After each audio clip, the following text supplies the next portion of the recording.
Hi, hello, and this is Cristina.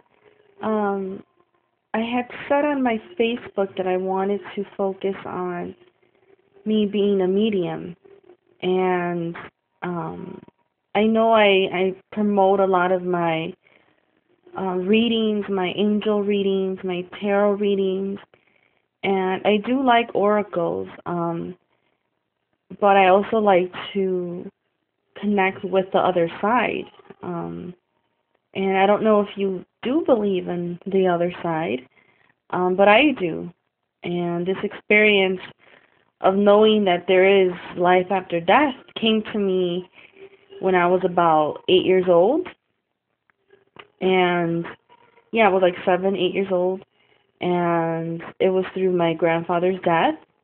And I have written about this on my Facebook, kind of like my introduction, also on my website, should I say.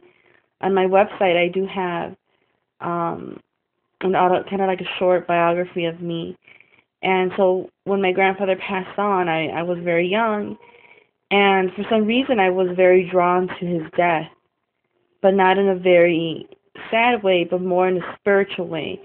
Like I felt like I needed to save him, and I don't know why. I guess his angel, you could say, or God said, you could help him. You know, are his granddaughter, and I'm sure he was asking for help. And it came to me somehow, and I was able to listen and understand. So I did little things over there when he died. I did what you would say it was my first ritual, I guess, that I just created, that I felt if I do this, this will mean something, like a symbol. So what happened was that in Mexico, when you pass away, you have the wake is at your home. Everything happens in the home, and then you kind of walk. You do a procession all the way to the church. So at the mass, during the mass, I kept eyeing the saints that were there, the statues, and I don't know why, but I felt like they could help me too. So what I did is I took a flower that was meant to be for my grandfather, but I said no, I have to do something else with this flower. I don't remember if it was a rose or a flower, but I know it was one of those. And everyone was leaving, and I remember I waited till my mom kind of left because she thought that I was walking beside her. And that's when my mom turned around. She's like, "Hurry up! You can't stay here." And I just remember saying, "Wait, wait!" And she just kept walking, and it was alone. There's no more people in the church, so I look up to the saints, and it was Little Flower. I wish I could know her real name, but she's basically a nun, and she's known to carry these flowers in front of her. So I look up to her, and it felt real. It felt like she was listening to me, and I said, in exchange for this flower, would you please free my grandfather's soul? Please help him. I don't want him to go to the bad side, to the dark side, to hell. That's how I felt. I just really felt that he needed help, and so I felt that she said okay, and I gave her the flower, and I felt, oh man, I did it. I did something to help my grandfather. So that was my first experience with that, and since then things, were coming back to me. I had dreams of my grandfather, and I was still working on him.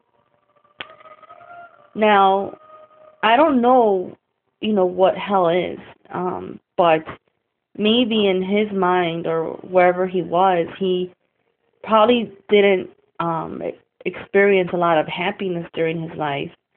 He probably did bad things, and I think you could say, was trying to like purify himself. He was trying to do something so he could be in peace. And I felt that I kind of helped him with that, and I hope he's in peace right now. And so I knew since then that you definitely just don't die. I knew that you keep going. And since then, Things would happen to me. I would see things. I never really told anybody. I just kept it to myself.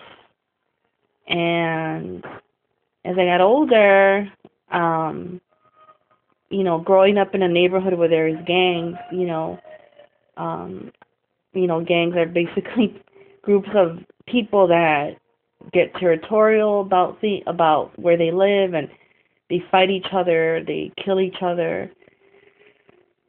So dealing with that, and I would say, yeah, from grammar school to high school, I would always sense things from certain individuals, and I would fear for them, and I would try to help them, and sometimes I would even bring messages from other people who have died, other gang members that have died, and I would try to communicate these messages to their friends who were in gangs as well.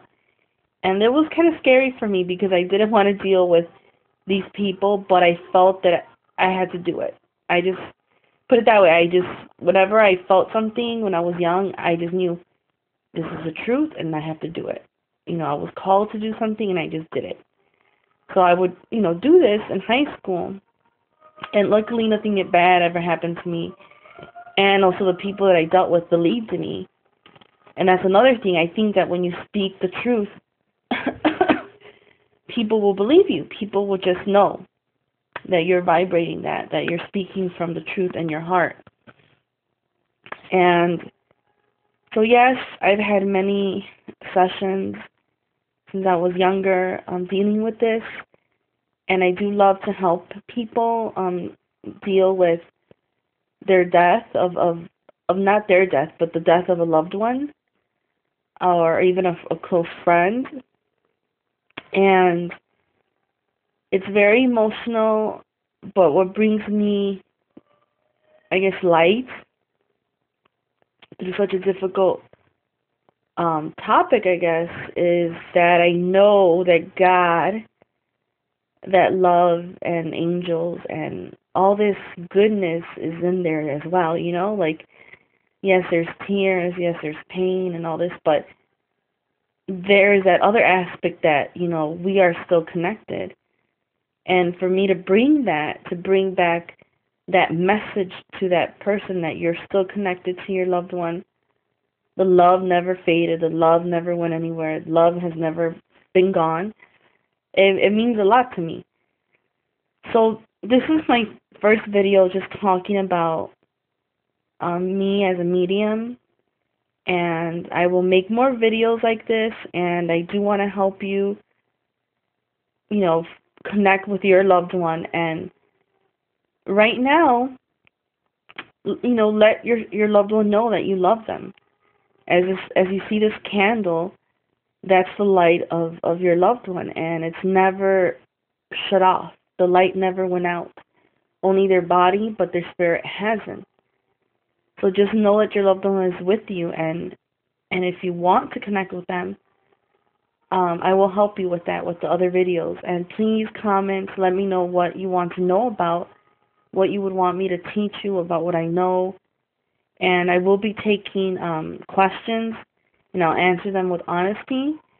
So thank you for joining me on this first video about me as a medium. And the next time, hopefully, you'll see my face. Not today because I'm not feeling very well, and, bye.